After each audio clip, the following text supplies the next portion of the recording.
Hola companys, soc Marc Oliver de Finques Arquitect. Avui us vinc a presentar un local a la zona del Clot de les Granotes, que és supergran. Estem al costat del Soupapes, davant mateix de la plaça, i fixeu-vos l'amplitud del local i l'altura.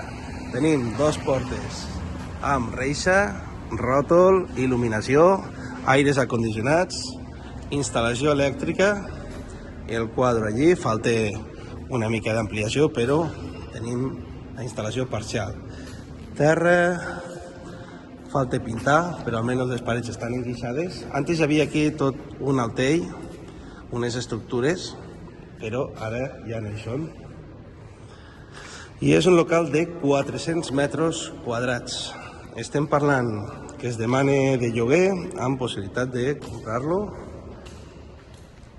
i s'escolten ofertes. Així que amb aquest raconet teniu quartos de bany i aquest és l'espai que tenim actualment disponible. Per saber el preu i més informació, feu-nos una trucada.